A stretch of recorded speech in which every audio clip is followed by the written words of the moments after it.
Hey everybody, my name is Landon Mascareñaz. I'm the Vice President for Community Partnership at the Colorado Education Initiative, located in Denver, Colorado, but working across the entire state.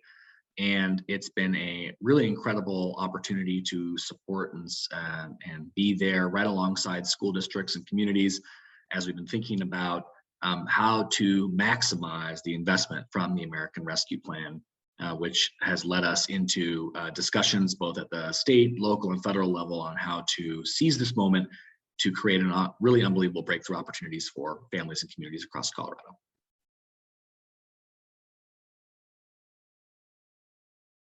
One of the things that I think is really exciting about this moment of time is a few things convening and intersecting that allow us to think differently about this amount of federal dollars to become more relevant for the communities we serve. One is a commitment to listening and learning from communities, and our state agency conducted a listening process that allowed them to understand more and more of what was needed.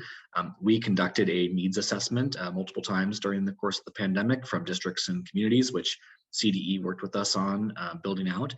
And I think the third component is an increased recognition of where the really exciting and transformative potential is in the education space. And at CEI, we really believe that that exists at the boundary between our community and our institutions, whether that's K-12, higher ed, and that the opportunity to open up those spaces in a variety of projects allows for the injection and redesign of more relevant learning, more relevant appreciation, more relevant strategies, more relevant investment that becomes actualized on the ground in communities across Colorado.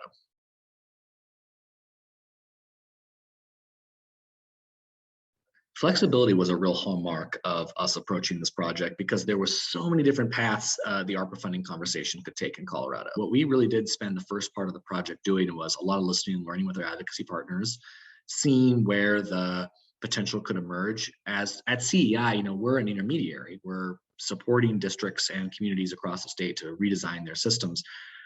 We're not a traditional advocacy organization. We don't lobby the legislature.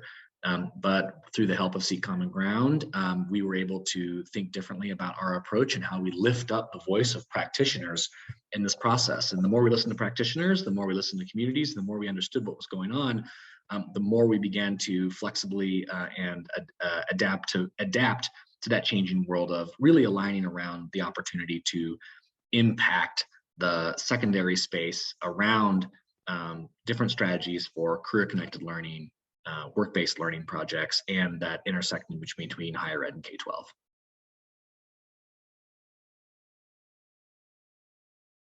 We have a couple different communities that we could, so to speak, to talk through in terms of how ARPA plans can come together.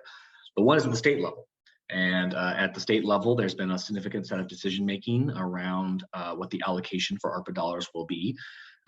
And what we've now moved toward is an understanding that there's going to be a primary focus on early childhood, but thanks to the collective advocacy of many of the groups and practitioners that we mobilized, there will be a significant set aside, somewhere between $13 to $15 million for career-connected learning, and in particular focus on rural communities, which was part of our advocacy. The other communities that we're talking about here is the particular communities like a Cortez, Colorado, or a Holyoke, Colorado, or an Idaho Springs, Colorado, who are in the middle right now of finalizing their ARPA plans and are in the middle of getting approved by the state. Once those plans get approved, I think then our work as an intermediary becomes about helping those districts that we work with, our kind of priority districts, really actualize and manifest those plans over the course of the next, really till fall of 2024, when the ARPA dollars are supposed to sunset.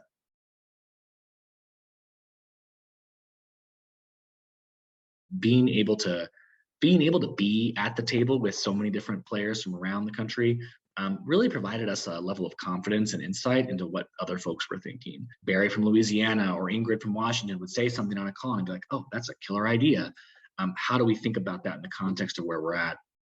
Sometimes the ideas didn't actually connect into what we were going through in Colorado, but yet a part of our role as we're thinking about building a better world, redesigning public systems in this moment of profound transformation has to be about exposing ourselves to context outside of where we're currently working. because it can't just be all about Colorado. It has to be about understanding the different ways systems are engaged and interacting. And Seek Common Ground provides that forum. It provides that capability, and it provides that wisdom and expertise from the different folks you bring, the speakers, et cetera. It was an incredible opportunity. My advice to folks who are preparing to go down a Seek Common Ground journey is just to enjoy it and bring a lot of joy to it, because there's just enormous resources at your disposal in the Seek Common Ground network and collective. There is an incredible opportunity to learn, to connect. Don't feel like you have to say, this is my idea. Like I have to start with this idea and end with this idea. The whole idea and power behind the Seek Common Ground Action Accelerator is to take a germ of something, a glimmer of an idea, as one of my professors used to say back in graduate school, and emerge that glimmer into something different based on the forces, the countervailing pressures, and the winds of change in your particular community, and then emerge with something else that actually is stronger because of its participation in Seek Common Ground and because of your willingness as a leader to be open to those perspectives and change your mind over the course of time. So be open, be joyous, and have a blast.